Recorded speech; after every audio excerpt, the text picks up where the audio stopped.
Hey, what's up, guys? Welcome back to another episode of the Fantasy Fellow Show. I'm your host, the Fellow KGB. You can follow me on Twitter at the Fellow KGB, and it is Thursday night. It's 5 o'clock. We got a really exciting game tonight between Tom Brady and the Buccaneers and the Chicago Bears. I covered that game last night, so you can check that out. We also have the start-sit charts available if you need help on those questions. But for now, I'm going to spend the next maybe 30 minutes, 40 minutes going over all of the noon games on Sunday this week. It looks like we got 8 games. So we're going to hop right into the fantasyfellowship.com. We're going to be looking at the start-sit charts. So if you're new to the fantasyfellowship.com, just on the homepage here, you can actually go ahead and click on the Week 5 start-sit charts. And then I try to put out all my Thursday night content on Wednesday. That's when I'll do the Thursday night football video. So I got all that information out there. But for now, we're looking at the Panthers and the Falcons. This is going to be a good game to watch for fantasy points. I think if you're new to the fellowship, I try to put fantasy points allowed by position down here, so you kind of tell, which teams to target and stuff. And the ones that I highlight green are defenses that we want to target. So it looks like the Falcons are allowing the most points in fantasy football to the quarterback position at 32.5, and that's with 4-point passing touchdowns. So the Falcons defense really banged up. We really want to target them in the passing game. So I love Teddy Bridgewater this weekend. The Falcons are also pretty generous against the running backs here, almost 30 points per game. The receivers, that kind of correlates with the quarterback points here. They're 23rd, almost 40 points a game to wideouts. And then the tight ends, we saw what Robert Tonyan did to these guys on Monday Night Football. They're allowing 27.2 points per game. So basically, at the moment right now, you want to start everybody against the Falcons. The Panthers actually have a pretty solid defense for fantasy points allowed. And the main one you want to target here is the running backs at 37.3. They give up the second, most amount of points to what's up, Andrew? Fire them cannons. Go Buccaneers tonight. So we'll see how Tom Brady and those guys can do it. But thanks for hanging out and watching the show, dude. But for now, we're just talking about the Panthers and the Falcons. So on the start-sit charts, I got Teddy Bridgewater ranked as a quarterback 1. We see the Falcons are allowing the most points to quarterbacks. So if you're in a position where you've got any of these guys that have one of the COVID games that might be canceled or moved, or if you're starting a guy like tonight, like Tom Brady, I might even advise benching Brady for Teddy Bridgewater or some of those other quarterbacks that are fringe quarterback ones. I really like Teddy Bridgewater, and you might be able to get him off the waiver wire. So if we like Teddy Bridgewater, we're going to love his receivers. Robbie Anderson, DJ Moore, both those guys should be in your lineup. And Mike Davis, we're not sure how long Christian McCaffrey is going to be out for yet. But Mike Davis is getting this game, and when he plays, he's been an RB1 so far. So continue starting Davis, Robbie Anderson, DJ Moore. These guys are inner lineups. And then I kind of like Curtis Samuel here as a low-end wide receiver 3 flex. He's been getting some good opportunities with the rushing attempts and the passing attempts. So on my opportunity report that I put out last week, we're going to see Curtis Samuel here, 47% of the snaps, 2 attempts for -3 yards, but he did get 4 targets, 3 catches, 51 yards. And this was a game where the Carolina Panthers were in the lead for most of the part, so they didn't have to really step on the gas and throw the ball a ton. So this is probably a floor game. Curtis Samuel's been probably about 8 to 10 points for the most part in PPR leagues. So I like his floor. I think he's got a good chance to, make a boom play against this troubled secondary here. So I'm kind of interested there. And then there's really nobody else here. Seth Roberts, Ian Thomas, Chris Manhertz, really nobody else. I'll keep an eye on Ian Thomas, though. He did catch the touchdown last weekend. But go ahead and start your Panthers. This is kind of an obvious one here. And then on the Atlanta Falcons side, you got Matt Ryan, quarterback 1. We highlighted that the Panthers, they're giving up the 5th least amount of points to quarterbacks at about 15 per game. Panthers are allowing almost 32 per game to the wide receiver groups, and then a really low number here, below 10 points per game to the tight ends. So I'm kind of not excited about the passing game, but maybe we're into Todd Gurley. We saw him score 2 touchdowns the other night against Green Bay. So you're getting Todd Gurley in your lineup. I think Calvin Ridley's healthy. We're not sure about Julio Jones. Let's check out those practice reports real quick for Atlanta. So Julio Jones here, he did not practice today or yesterday. He's questionable with the hamstring. I'm going forward assuming that Julio Jones is not playing.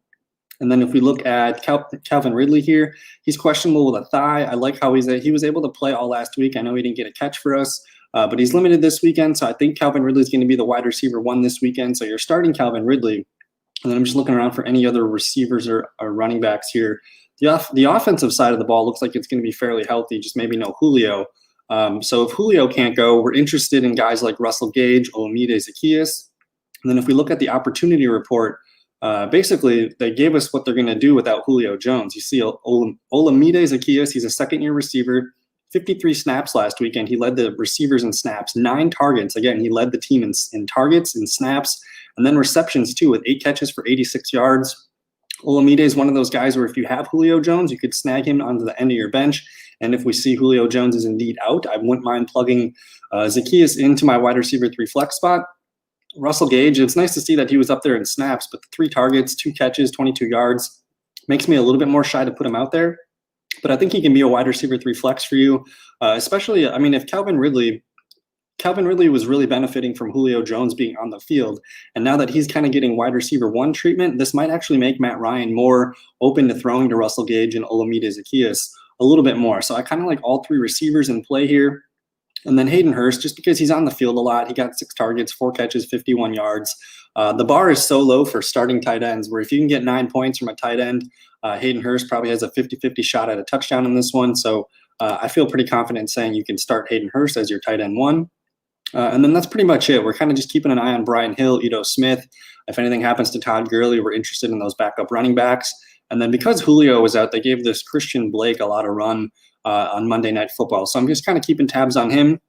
But overall, we might see, I mean, the Panthers, man, they're only allowing 15 points per game to the quarterbacks, and everything's going to the running backs here. So I think Todd Gurley is probably the safest play to score a touchdown this week, and we'll see if Matt Ryan can get, the Falcons, they need a win, man. They need a win to save their season, to save their coach, so we'll see how much fight they have in this one. It's at home. If they lose this one, I mean, man, there's going to be a lot of thinking about where they're going with their head coach and things going forward. So go with that what you will. The Bills and Titans, we're going to be kind of quick on this one because this one's really fishy. We don't know if this game's going to be played or not.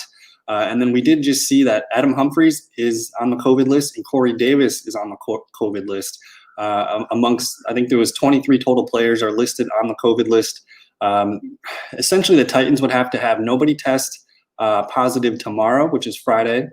They'd have to have another no positive day on Saturday. I think they need 2 no positive days just for them to get back into the building on Sunday to be able to practice and then maybe play on Monday or Tuesday. So there's a lot. It's a huge moving piece. So I think I'm just going to be kind of quick with this one. I'm hoping they can play. But then the weird part, too, is the Bills play on Thursday Night Football against the Chiefs. And there's talks about if this Bills-Titans game gets moved to Monday or Tuesday, they're going to have to bounce Kansas City and in Buffalo maybe to Saturday night next weekend, and maybe we just don't get a Thursday Night Football game. So a lot of moving pieces here. It's going to be interesting to see how the NFL responds, to see how the Titans can recover in the next couple days. But if this game goes forward, we're going to start Josh Allen, of course. You're starting Stephon Diggs. Those guys are locks. They're pretty much step in step as must-start players going forward. Devin Singletary, I like Devin Singletary as a low-end RB2. We still don't know if Zach Moss is going to play or not. So especially if Zach Moss is out, you got to get Singletary in the lineup. But the one guy to keep an eye on here is it looks like John Brown. He tweaked his calf again in practice today. There was a video of him making a catch, and he kind of pulled up lame. So he got a limited practice in today. I don't know if he finished practice, but we don't like that it was a do not practice Wednesday. Maybe that's just a rest day. He got a limited day in today, but he looked pretty dinged up after that one catch on the video. So keep an eye on John Brown's report. If he goes, I mean, he's just a wide receiver 3 flex. I am looking for Cole Beasley here. It looks like Cole Beasley logged a full practice. I know he had some kind of injury the last couple of weeks, but if John Brown's out, I think Cole Beasley becomes a must start almost. So just keep an eye on these John Brown tabs. If John Brown goes ahead and plays, he's I'm probably going to move him down to this flex position. He's a wide receiver 3 flex at best. And then I think Cole Beasley needs to be in our lineups. I mean, this Bills defense or the Bills offense is rolling right now. You want to be attached to Josh Allen and all those touchdowns that they're putting themselves in the red zone and just good opportunities to score points. So I like Cole Beasley as a PPR flex. And then really nobody else can be trusted. I guess if John Brown is indeed out, Gabriel Davis, a low-end bench stash that you could maybe whip out there as a what-the-heck flex kind of player. Let's take a look at the opportunity report from last week's games. So Allen, he threw the ball 34 times. We saw Stephon Diggs, 7 targets. John Brown, 5 targets. Gabriel Davis, only 1 target, but it was for a touchdown. And then Isaiah McKenzie, 1 target. Cole Beasley, 4 targets. Tight ends combined for 6 targets down here. But it's all going to run through Stephon Diggs, John Brown. And because Cole Beasley got hurt in this one, that's why we saw more snaps for Gabe Davis. But again, I mean, this Buffalo offense, you want to be attached to it. So I'm keeping an eye on Dawson Knox. Josh Allen's been meshing really well with the tight ends. So it doesn't really help us for fantasy that they're kind of trading off, but Knox is healthy. I'll keep an eye on him, and maybe he can be a streamer for us going forward. And then, yeah, we're just going to have to monitor the status of Zach Moss. It looks like he's been limited with that toe injury. Maybe they hold him out this weekend and think about, getting him ready for Kansas City. So that's pretty much it for the Buffalo side. I didn't cover this. Fantasy points allowed to the quarterback position here. Buffalo's allowing almost 20 points per game to the quarterbacks. That's the 20th most, I believe. Or they rank 20th out of 32. So they're in the back half of points against quarterbacks. They're actually really solid against the running backs here, just under 22 points per game. But they allow a lot of points to receivers, allow a lot of points to tight ends here. So you see a lot of green marks here, a lot of green rankings. So this could be a really good fantasy points game for everybody. On the Titans side of the ball, Ryan Tannehill is going to be a quarterback 2. Quarterback 1 streamer, I feel best with him as a quarterback 2 flex or super flex. And then you got Derrick Henry. He's plugged into your lineup. We did see A.J. Brown. I don't think he practiced. Well, the Titans just aren't practicing today. But they're putting out practice reports. So he's been limited with knee injuries, that bruised knee that he's got. So if he can play, you're probably going to want to get John Brown in there. Like we said, Adam Humphries and Corey Davis are both not playing this one because they're on the COVID list. So they're down a lot of weapons. This makes me like Jonnu Smith. I think if you have Jonnu Smith, he's a must-start tight end 1. Hopefully A.J. Brown can go. He's going to get in our lineups. And the guy to keep an eye on is this Khalif Raymond. He's kind of a vertical deep threat. He's a slim, fast receiver that Ryan Tannehill has shown some good connection with. So if you're desperate and you need someone, Khalif Raymond could be an option. But then we just got a couple bench guys here. Cameron Batson's going to get a lot of snaps at receiver because these 2 guys are out. Jeremy McNichols and Darrington Evans are the backups. So it's pretty simple, straightforward for this game. But hopefully they can play it, man. We'll see what happens. The Raiders and the Chiefs, we're going to start with the quarterback the fantasy points allowed to the positions here. The Raiders are playing pretty good ball on defense right now. They're allowing 17.3 fantasy points per game. That's the 12th least in the league. Raiders do allow a ton of running back points here, the most in the league in PPR formats, 38 points per game. Again, that's the most in the league to the position. The Raiders' secondary is actually playing pretty well. They're allowing only 34 points per game to the receivers and 6.4 to the tight end. So that's third best. So it looks like the Raiders actually have a pretty good passing defense this year. It's a funnel to the running back. So, Clyde Edwards-Helaire is looking really good this weekend. I think he's probably one of the guys that I'm willing to get in almost all my DFS lineups this weekend. You got to follow the green rankings here of 32nd points per game. And then on the Chiefs side of things, I forgot to write the rankings here, but I think the Chiefs are like second or maybe they're 4th against the quarterback here, only allowing 15.5 points per game. Middle of the road against running backs at about 24. They are the best team against the receivers, only 25.6 points per game. And then they're pretty solid against tight ends, under 11 points per game. So with that all said, Derek Carr, he's just going to be a low-end quarterback too in Superflex leagues. You're starting Josh Jacobs for sure. You're starting Darren Waller. The questions begin with Hunter Renfrow, Nelson Aguilar, and maybe Henry Ruggs. It looked like, was he back in practice today? Let's look at these reports real quick. So this is a huge list. Brian Edwards is probably not going to play, so he's still not practicing. It looks like Henry Ruggs was a full practice today, so I think I get to move Henry Ruggs up into the flex spot. So I think Henry Ruggs is going to play. That might make me move Nelson Aguilar down a little bit, but I like Hunter Renfrow as a low-end wide receiver 3 in flex, territory. And then if Ruggs plays and you got the Ruggs, man, the Chiefs secondary, as we see here, they allow the least amount of points to the receiver position. So I might even actually move Hunter Renfrow and all the receivers off the list just to. The numbers are hard to argue with. The Chiefs aren't allowing a lot of quarterback points, and they're pretty good against tight ends. So I think it's really just Carr, Jacobs, and Waller, just bang on those guys. And let's watch and see what Ruggs can do before we let him in our lineup against the best secondary against fantasy receivers so far. So on the Chiefs side, Chiefs are one of the most basic fantasy outlooks you can project. Patrick Mahomes is a quarterback 1. Clyde Edwards-Helaire, he might be the RB1 this week of all the running backs. Tyreek Hill's in your lineup. Travis Kelce's in your lineup. And I think Sammy Watkins needs to, he needs to be locked in as a wide receiver 3, I think. Let's take a look at the reports last weekend in their game against the Patriots. So Sammy Watkins, 82% of the snaps, 7 targets, 4 catches, 43 yards. This is pretty much where he's been at all season, 7 to 8 targets, 4 or 5 catches. So I know this is a low game, 8.3 points, but he's attached to Patrick Mahomes, so I think he's a wide receiver 3 flex. And then Mecole Hardman, we liked what we got from him last weekend. He's out-snapping Demarcus Robinson now, 46% to 41. 4 targets to Demarcus's 0, and then he caught 4 for 4, 27 yards, and a touchdown. Maybe we see Mecole Hardman get deep a little bit and see what can happen there. And then just on our bench, Darrell Williams, Demarcus Robinson, Darwin Thompson. We can't trust any of these guys. But man, this is I think the first NFC West game for both of these teams. It should be a really fun game.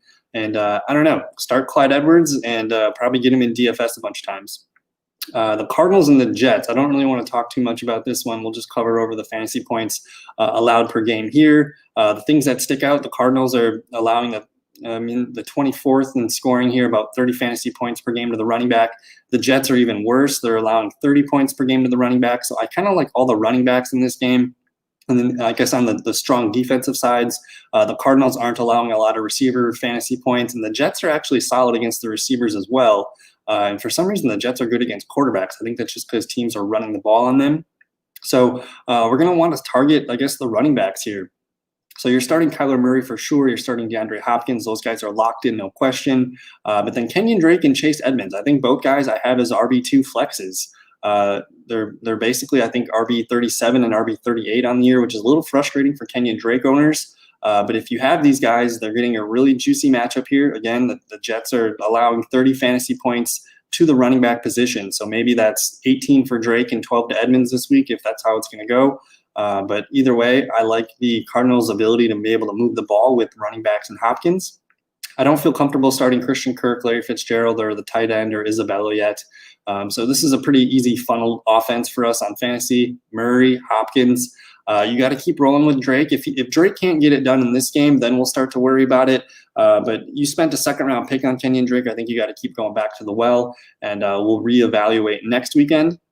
But we like what we see from if you have Chase Edmonds on your bench, he might be a RB2 flex option for you this weekend. 37% of the snaps last weekend, which is low, but they're giving him. He got 6 total touches last weekend with 4 attempts, 6 targets. He caught 5 of those balls, 4 24 yards, and the touchdown. So he's kind of like a very boom bust flex. But again, we like the Jets here, 30 points per game to the running back. And then on the Jets side, I mean, Joe Flacco's going to be the quarterback here. The Cardinals are decent against the quarterback room. Joe Flacco's not getting 19.4 points. But I do like Le'Veon Bell in this one. He can be your RB2 flex in PPR leagues. Jamison Crowder can be a wide receiver 3 flex in PPR leagues. And because it's Joe Flacco, we think about Joe Flacco and what he's been able to do with, the Ravens and a little bit with the Broncos, but he's pretty good against, throwing to the tight end. So maybe this is the game that Chris Herndon kind of gets right. I have him here as a tight end 1. I don't know if I trust it. I mean, it's a really ballsy move to start Chris Herndon after what he's done so far this year through 4 games. But Joe Flacco's always been really consistent with hitting his tight ends. So maybe we see Chris Herndon spike back up to 6 or 7 targets. I'm not sure his future value going to be with Sam Darnold, but if you're in a pinch and you need to start a tight end this week, Chris Herndon could be your guy. And then Chris Hogan, Frank Gore, Jeff Smith, we're kind of just avoiding the Jets. I really don't expect this game to be a must-watch game for me on the noon slate. The one game that I do like a lot is going to be this Eagles-Steelers battle for Pennsylvania game. So let's take a look at their fantasy points allowed here. Pretty good defenses here against the quarterbacks and the running backs. The Steelers, because they're so good against, the stuffing the run, teams have been kind of forced to throw on them. So they are 26th here against the pass, 2 receivers allowing 41.2 points per game. The Eagles are kind of middle of the road here at almost 38 points. But the Eagles do allow a lot of tight end points here. So I kind of really like Eric Ebron in a spot start this weekend. If he's available in your league, I think Eric Ebron's probably one of my favorite streaming tight ends of the week. And then the Steelers on the other side here, they're very good against tight ends. So I'm a little bit, just lower your expectations for Zach Ertz just a little bit. So I guess on the Eagles side as a whole, we're looking at Carson Wentz here. He's probably just a low-end quarterback too. I don't feel comfortable whipping him out there as my quarterback 1. We see the Steelers here they're the 7th best against quarterbacks, allowing 16.5 points per game basically. Miles Sanders, you drafted Miles Sanders with a 1st-round pick or a 2nd-round pick probably, so you got to put him out there as your RB2. But we do see here, man, the Steelers, we saw what they did to Saquon Barkley and a couple of the other, really good running backs. Only 16 points per game to the running backs. We'll see what Sanders can do, but you basically got to start him. as your RB2. You have Zach Ertz. He's got to stay in your lineup. And then we're going to see what Greg Ward and Deshaun Jackson can do. We do see that the Steelers allow receiver points. So whether it looks like Deshaun Jackson's going to play. Let's just check out his practice report today real quick. Deshaun Jackson, questionable with a hamstring, but he's logged 2 limited days. So he's trending in the right direction. He could be a boom bust wide receiver 3 flex. And then if you're really desperate, Greg Ward can be your wide receiver 3 flex just on volume alone because he's going to lead the team in snaps at the position. And then if Alshon Jeffrey, I've been kind of saying this for the last couple of weeks, if Alshon Jeffrey is out there on your waiver wire, you can add him to your free agent list. And if you have an IR spot, I don't think he's going to play this weekend. He does have a small chance. Let's just look at him real quick. Alshon Jeffrey, he's been limited on Wednesday. He did not practice today. So if they list him out, you can slide him into the IR spot, and then you get another free pickup. So I've been kind of holding him on my team on the bottom of my bench just because this team needs receiver help. And maybe next weekend he suits up and we'll see what happens. But we're not really interested in John Hightower, Boston Scott, Richard Rodgers, Travis Fulgham I can probably put on the list too. But it's the Steelers side of the ball where I think I'm most excited about. Ben Roethlisberger can be your quarterback 1. The Eagles are okay against the quarterback spot here, so somewhere 17, 20 points. Maybe that's Ben Roethlisberger's spot this week. James Conner, you're starting him as your RB1-2, whatever your draft build was. Juju Smith-Schuster's in your lineup. Deontay Johnson's in your lineup. We do see that the Eagles do give up a good amount of points here, almost 38 points per game to the receiver spots. And then again, I mentioned Eric Ebron, the Eagles, man. We saw what they just let George Kittle do. I know that's probably skewing this number just a little bit, but I like Eric Ebron. Again, Eric Ebron scored a touchdown in week 3. I think he caught 4 or 5 balls for about 60 yards in that game too. So go ahead and start all these guys. It's pretty simple for Pittsburgh side of the ball. And then I think you got to keep starting the Pittsburgh Steelers defense. And then we'll monitor Chase Claypool, James Washington. And then I guess the last piece of thing I want to talk about with the Steelers is this backup running back situation. If you are a James Conner owner, we saw how valuable Benny Snell was as soon as Conner went down. But it looks like Anthony McFarland is starting to gain some steam as the next man up. So if you have an open roster spot, I'm really open to adding Anthony McFarland to the end of your bench. I think he had 6 carries and 40-some yards last weekend. He looked really good doing it. I think he had a couple catches too. So keep an eye on Anthony McFarland in this one. And again, especially if you're the James Conner owner and you want to just get ahead of the handcuff situation. And I mean, especially now that the Steelers have their bye week out of the way, I mean, they're going to be playing the rest of the way, and it's almost a guaranteed thing that James Conner is going to get dinged and nicked up at some point. So for me, I'm ranking Anthony McFarland ahead of Benny Snell in terms of handcuffs. The Rams and Washington. So let's take a look at their fantasy points allowed here. What sticks out? You're going to want to start quarterbacks against Washington. You're going to want to start tight ends against both teams. And then they're pretty solid against running backs and receivers. So we're going to target both tight ends here. And then the quarterbacks are probably going to be decent. So I got Jared Goff as a quarterback 2. Cooper Kupp and Robert Woods, you kind of have to keep starting them even in tough matchups as your wide receiver 2, 3, whatever it is. And then we hinted down here, the Rams are the Washington football team, 27th against the tight end, 18.7 points. You're going to fire up Tyler Higbee for sure. But now we're getting interested here in this running back situation because, I mean, Sean McVay kind of pulled a fast one on us last week, and everyone thought Darrell Henderson was going to be the big guy going forward. But we saw Malcolm Brown kind of take the load and get the snaps and the touches. So that was a little bit frustrating. I have both guys listed as low-end RB2 flexes. I don't really trust either guy this weekend, so I get it if you want to bench them. There might be a guy with higher PPR upside on your team that might be making more sense. So they're just kind of flex question marks for me at the moment. You can go ahead and start the Rams defense going up against Kyle Allen. And then Cam Akers, monitor him. I think he's been practicing this weekend. He might be returning. Let's see here. Cam Akers, he got a limited practicing today with his ribs. So, man, if Cam Akers plays, I really don't like Malcolm Brown or Darrell Henderson. So keep an eye on the practice reports for Akers. And then this is probably going to be a full-blown 3-way committee going forward as long as all those guys are healthy. So it's a mess at the running back position here. So just comfortably start Higbee, Woods, Kupp, and then Goff as your quarterback 2 in Superflex leagues. On the Washington football side, man, Kyle Allen getting a start over Dwayne Haskins. I feel bad for Dwayne. He didn't really in my opinion, he didn't really get a fair chance to succeed. You know, he's had 2 coaches and then the 1 interim coaches. So he's been through 3 head coaches in just a year and a half. He's really only had Terry McLaurin to throw the ball to. The team just hasn't really, helped support a healthy team for Dwayne Haskins. So we're going to see what Kyle Allen can do. If you remember what Kyle Allen did last year with the Panthers, he made DJ Moore a fringe wide receiver 1. He made Christian McCaffrey catch over 100 passes. So maybe this is a good thing for Antonio Gibson. Maybe this is a good thing for Terry McLaurin. So these two guys I'm pretty comfortable getting in my lineup. I don't think there's a lot of mouths to feed here, so it's going to be funneled to Gibson, funneled to McLaurin. We did say here that the Rams are not the best against tight end, allowing 14.5 points per game to the tight end. So if you're desperate, I'm willing to try Logan Thomas one more time. We'll see what Kyle Allen can do for Logan Thomas. Maybe that changes things a little bit. And then I did notice J.D. McKissic last weekend. He got a lot of run last weekend against the Ravens, and he actually produced enough points to be thinking about in PPR leagues. So he actually outsnapped Antonio Gibson, 2 rushing attempts, which is low, but we see 8 targets, 7 catches, and 40 yards. So that's 11.6 PPR points. That's you have to think about it as your RB2 if you're in danger there. So keep an eye on McKissic. I have him listed here as an RB2 flex, and then no thanks, Dontrell Hinman, Isaiah Wright, Peyton Barber. We're not interested. Definitely don't really care too much to watch this game. We'll see what Gibson and McLaurin can do with Kyle Allen, but overall, not the most exciting game of the weekend. This Bengals-Ravens game, though, might be one of my favorite games to keep an eye on at noon. I hope it's one of the CBS games on live television because I really want to watch Burrow versus Lamar.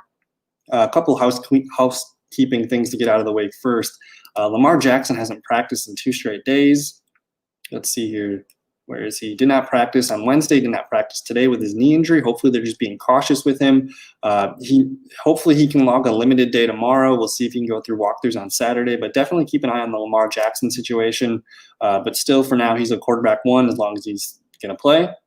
You're going to start Marquise Brown as a wide receiver 3 flex. You're starting Mark Andrews, of course. And then the running backs, Mark Ingram and J.K. Dobbins. If we like the Ravens to be able to control this game against a suspect Bengals defense, that means there should be running opportunities. Mark Ingram, he's kind of a roll-the-dice guy, hoping you get a touchdown. The playing time is basically divided in 3 between Mark Ingram, J.K. Dobbins, and Gus Edwards. So it's a little risky to start all these guys. But again, I really like J.K. Dobbins' talent. It feels like we're going to see him bust a big play one of these days. And against the Bengals defense, it could happen. As we see here in the fantasy points allowed grouping here, the Bengals do allow a healthy amount of points to the running backs, about 26 per game. And they're pretty solid against the rest of the positions here. But then the Ravens, on the Ravens side of the ball, they're allowing 21 points per game to the quarterbacks. They're allowing 15 points almost to the tight ends. And then they're just kind of middle of the field against running backs and receivers. So, if you have to put Mark Ingram in there as your RB2, flex, I think that's fine. It doesn't feel great, but you're just hoping for a touchdown there. And then with J.K. Dobbins, you're hoping for 4 or 5 carries and 3 or 4 catches. So these are kind of low-end plays at best. But yeah, I feel good about the Ravens defense here. We'll see what they can do against Burrow. But it's all about Lamar, Marquise Brown, and Mark Andrews. And we kind of need I don't want to wish injury or anything, but we need some clarity in this running back field because it's kind of a mess. If we look at the opportunity report from last week, so against Washington football team, Gus Edwards led the team in snaps, 39%. J.K. Dobbins, 37%. Mark Ingram only in on 14 snaps for 25%. That's 9 attempts for Gus, 5 attempts for J.K. Dobbins, and only 8 attempts for Mark Ingram. So, I get it if you don't feel comfortable starting any of these guys. I think I kind of want to just wait and see what happens in more games until there's clarity there. On the Bengals side of the ball, Joe Burrow, quarterback 2 in Superflex leagues. Now that we saw what Joe Mixon can do, he's back to your RB1, RB2 must start every week. And Tyler Boyd, man, he's looking really good. He's almost a fringe wide receiver 1 for me. Lock him in as your wide receiver 2. He's playing great. And then T. Higgins. I'm going to recommend T. Higgins over A.J. Green this weekend. If you do have T. Higgins, try to find a way to get him in your lineup. He was on the field for 57% of the snaps last weekend. They gave him a rushing attempt, which is nice. And then he out-targeted A.J. Green. 7 targets, 4 catches, 77 yards. Second on the team in targets. So this is a really encouraging sign. The rookie has been steady ramping up his workload each and every week. And he looks fun, man. He's kind of got like a Cortland Sutton-ness to his game. He's a really good go up and get it receiver, contested catches, and he's always got, deep vertical speed to his game. So I like what T. Higgins can do. Try to find a way to get him in your lineups. I think we're done with A.J. Green. I mean, if you have A.J. Green, you can't trade him. You're asking yourself if you have to cut him. I don't feel comfortable saying to start A.J. Green. I'm keeping an eye on Drew Sample. I don't know if I want to start him this weekend, but we do see here the Ravens are allowing about 15 points per game to the tight end spot. So if you're desperate for a tight end one streamer, maybe Drew Sample's hanging around your wire. He could be a possible guy. I think he scored like 7.5 PPR points last week. And then, no AJ Green, no Auden Tate, no Gio Bernard. Just kind of stay away from these guys. Trust in Burrow's connection with Boyd and Higgins, and we'll see what Joe Mixon can do. Fun game, though. We'll see how good Joe Burrow can be against this good Ravens defense. We'll see if Lamar Jackson can play. And AFC South game or AFC North game, those games are always fun and tough to watch, so enjoy that game. The Jaguars and the Texans game. First game without Bill O'Brien. Let's see what happens. Excited to see how this one unfolds.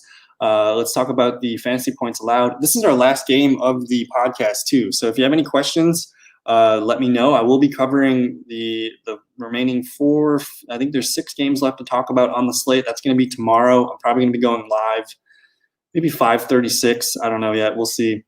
But definitely tomorrow evening I'll be talking about that. But back to the Jaguars and the Texans from a fantasy points allowed points perspective here. Jaguars are going to want to target their defense. They're giving up a lot of points to the quarterback, a lot to the running back here, about 31.5, and then a lot to the tight end, 16.5. They're actually decent against the receivers, but they've been allowing tight ends to go hard, and they've been allowing running backs to go.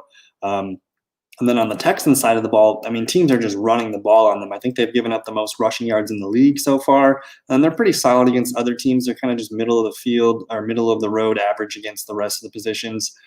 So on the Jaguars side of things, Minshew, quarterback 2 in Superflex leagues, I think you got to start James Robinson. He's an RB1 for me this weekend. I just want to pull up the stats here and see just how much the Texans are allowing on the ground here. If we filter here by yards allowed, you see the Texans. Yeah, that's correct. Against the running back, they're allowing the most yards, on the season, 651 yards in 4 games. That's pretty outrageous. So teams are just gashing them. They've allowed 6 rushing touchdowns. So James Robinson's looking like a smash play this weekend. He's probably going to be in a lot of my DFS lineups. So make sure you get him in your lineup this week. DJ Chark, he's a must start in your lineup this weekend. And really the only questions are going to be Laviska Shenault or Keelan Cole. I think both guys have, low end wide receiver 3 kind of flex PPR plays. So I'm just looking back here for the Jaguar stats from last weekend. So Keelan Cole, he's on the field a lot, 74% of the snaps, 5 targets, 4 catches, 46 yards. This is kind of a floor game. I think you can pretty much pencil him in for this amount of points every weekend. And then, I think he's had the first 2 weekends where he scored touchdowns. So maybe he finds the end zone in this one. So that looks like, 4 for 50 and a touchdown. But I think you can feel comfortable about 8 to 10 points there as a floor. And then Laviska Shenault, he had the best receiving game of his career. Only 1 attempt, but we see 6 targets, 5 catches, and then he got deep a little bit here for 86 yards. So that's a pretty nice day for a wide receiver 3 there. So I expect Laviska Shenault's confidence and his opportunities to continue to grow. So I'm open to him as your wide receiver 3 flex. Tyler Eifert keeps getting the targets, but they're just not converting. So I'm keeping an eye on Tyler Eifert. If he keeps getting 6 to 7 targets, eventually those are going to start hitting. So just monitor Tyler Eifert's usage this weekend. But then, we're not interested in Chris Conley. Chris Thompson, what the hell, man? No stats last weekend for us. So pretty simple on the Jaguar side. On the Texans side, man, Bill O'Brien's out of the picture. I don't know who the offensive coordinator is going to be because I think Romeo Crennel is, all defense. So we'll see if this offense just basically says, hey, Deshaun, what do you want to do? What do you like? And then we start to see this offense evolve a little bit, get more creative. So, again, we highlighted here the Jaguars. They give up a lot of points to the quarterback, the running back, and the tight end. Receivers, the Jaguars are decent against them, but I think we can target them this weekend. So Deshaun Watson, quarterback 1. David Johnson's going to be an RB2. Like we said here, a lot of points to the running backs by the Jaguars. Will Fuller, he's healthy. You start him while you got him kind of thing. And then we get into a lot of questions here. I like Jordan Akins, the tight end there. He's their best pass-catching tight end. He had a concussion that knocked him out of the game last weekend, but we saw him return to practice this week. So I'm keeping an eye on him. If you're a desperate situation for tight end, Jordan Akins could be the guy to keep an eye on. And I mean, especially because Bill O'Brien's out of the picture, we really don't know what this offense is going to look like. So maybe we see them, get the ball out more to these wide receiver weapons and the tight ends more involved. So Randall Cobb, wide receiver 3 flex. Duke Johnson, I think he had, what did Duke Johnson have last weekend? So it was Duke Johnson's first game back from injury.